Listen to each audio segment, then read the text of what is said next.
What if I told you that two infrared saunas could look almost identical online and still deliver completely different experiences? Today, we're going to ignore all the marketing fluff and focus on the 5 features that actually matter. If a sauna gets these right, usually there's a good chance you're going to enjoy using it. And if it doesn't, no amount of fancy extras is ever going to make up for it. So let's start off with my 5 must-haves. And I'll give you a couple examples here in case yours are a little different. Number 1, it has to be full body heater placement. I prefer spending extra money for saunas that do a better job on the heater layout. If you watch my FLIR footage videos, which is an infrared cam that shows you where the heat is inside the saunas, you'll understand why. They're on the channel, there's a bunch of them. First and foremost, the more you can saturate the body with heat, the less temperature matters. It's very, very important to get even heat distribution and a sauna that preheats evenly throughout the entire cabin. If not, you're gonna have cold spots and you're going to feel them. An example of this is a sauna that doesn't have any sidewall heaters, doesn't have any floor heaters. What this is gonna feel like is super hot on the back, cold in the front, and you're probably gonna get more condensation on the door in the front and heat loss. A wonderful real-world example of this that's affordable is the Costco sauna. It's not a bad sauna, it just doesn't work well, and it's extremely evident once you use something that does work well. Contrast to that, something in the exact same price range, sometimes a couple $100s cheaper, would be the Life Pro 1-person. Great heater layout, not perfect on a lot of the other metrics. EMF isn't perfect, build quality is not perfect, fit and finish, definitely not perfect, but what does it do really, really well? It gives you an impeccable sweat for your dollar. And speaking of heater layout, here's something that I think is worth paying extra for. We talked about some budget saunas having good heater layouts, but not the best heater layout. The best heater layout that I've ever seen are the saunas that have back heaters, sidewall heaters, leg heaters, calf heaters, floor heaters, and a bench heater. Now, pay very close attention because a lot of sauna companies advertise that they have a bench heater, and what they're talking about is a calf heater. This does not really contribute a lot to your sweat. In fact, I sweat well in saunas that don't even have a calf heater at all. What does make a difference though, and what I think is worth paying extra for, is a bench heater.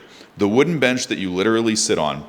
There's a few companies on the market that make an underside heater that's incorporated into the bench. This does 2 things. Not only does it wrap the body, no matter your seating position, in 360 heat, also, if you're a person that likes a larger sauna like a 3-person and you want to lie down or put your legs up, it doesn't take away half the heat of your body. And usually this isn't explained to you until after you install this and have been using it for a little while, and then you figure it out. If you look at the FLIR footage, there's a giant blue zone on saunas that don't have a heater in the bench. So when you turn sideways and put your legs up, you're not getting any heat from the underside. When you're sitting in the seated position, you're getting tons of heat on your lower half because of the floor heaters or the calf heater or the sidewall heater, or in some saunas, the front wall heater. If you look at a couple brands like Radiant Health or Rocky Mountain Saunas, for example, they have bench heaters, which means if you do turn sideways, you're still getting heat from the underside no matter your seating position. This is absolutely critical to giving you a good sweat no matter what the temperature readout is on the screen. And honestly, after using a few different styles of these saunas, you really do feel the difference when it has these bench heaters. And this is why I think most people are sweating more at lower temperatures in saunas that are designed like this. Next on the list for me has to be a decent blend of quality construction and heat retention. I package these together on a single point because if something is too thin and flimsy, it's gonna have bad heat retention. If it has too much glass, it's not insulated enough. It won't hold the heat. If it has poorly designed seals. If it isn't just an overall tight-fitting enclosure, you're gonna have heat loss. This is gonna absolutely destroy your preheat. It's gonna make your sauna sessions drag out. It's gonna make you wait an hour for the sauna to be ready every single time you use it. And what usually happens here, your adherence to a weekly schedule, and if you wanna get the benefits of sauna, read the documentation and the research, you need to be using it 3 or more times a week. This is gonna make your adherence to that schedule absolutely dismal. It's just gonna drop off. You're gonna hate the experience. So for me, it's a blend of finding decent build quality, heat retention, and of course, I want something that's not gonna be broken in 2 years. And so recently we unboxed a new sauna, and it's probably one of the most well-built, heavy-duty, design cabinetry that we've ever put together. And you can feel the difference in heat retention when the sauna is heating up. The heaters aren't really more powerful. There isn't anything else that's different from something else in its class, but just the build quality in the cabin alone makes a pretty big difference. Next on the list has to be simple, well-designed controls. You think of me as super high-tech. I'm really not. I know you see me walking around with all these meters and devices to measure and test and control. We're very advanced in that regard compared to the way most people do reviews, but we're just fanatical about finding good stuff. In reality, day to day, I don't want a lot of obstacles that get in between myself and my sauna session. It's kind of like you see these red light therapy panels and they have smartphone apps. Well, a red light therapy panel doesn't need to be preheated. Why would you need to turn it on remotely from an app? You have to be standing in front of it to use it. Saunas, however, are a little bit different. Some people that have really busy schedules and families and kids and everybody has to be picked up to school, you got to worry about dinner. It's kind of hard to take care of yourself. Some of you are really going to need a smartphone controller in order to turn on your sauna remotely so that it can be ready when you get done with all of your obligations, so that you can get 15 or 20 minutes to do your wellness routine. For me personally, I sauna after the gym. So while I'm doing my gym session, I will walk up to the sauna and preheat it. I don't really need any high-tech features, but I do need a well-designed, easy-to-use control panel, and I really prefer zone control, which lets you tailor the heat experience to exactly how you want to use it that day. Next on the list has got to be proper sizing and compatibility. I've tried a lot of saunas. Some of them work good, some of them don't work good.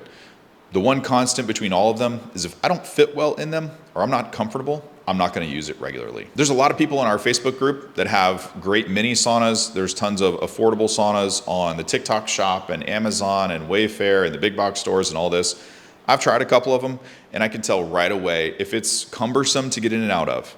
I'm a taller guy. If it's a mini sauna that has a side door that's very narrow and you have to turn sideways and shimmy yourself in, I'm not going to use that 5 days a week. For a lot of people, this is common sense. For other people, it's not, because you see all these fancy social media videos and there's a 4'11" woman that's getting in and out telling you how great it is. And you just don't think to yourself until you're unboxing it and putting it together in your own home and you try to sit in it for the first time. You're like, dear God, what was I thinking? So for me, this is absolutely critical. I'm broad-shouldered. I can use some mini saunas, but I typically don't like anything that's under 32, 34, 36 inches wide. The depth isn't so bad. A lot of people worry about, do you have enough leg room?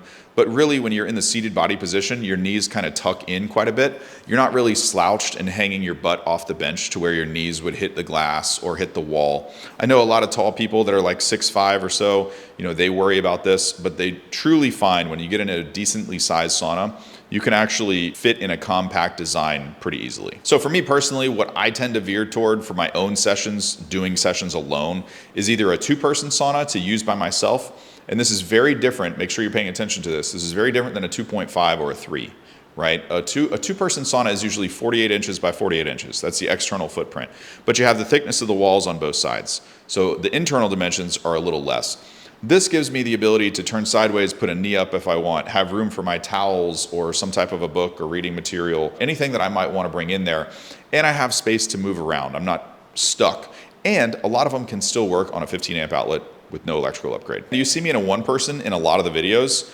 I just make sure that it's a wider 1-person. If it's super narrow, super small, really mini, I can use it for a review or I can give my opinion on it, but it's not something that I would probably use 3 to 4 days a week.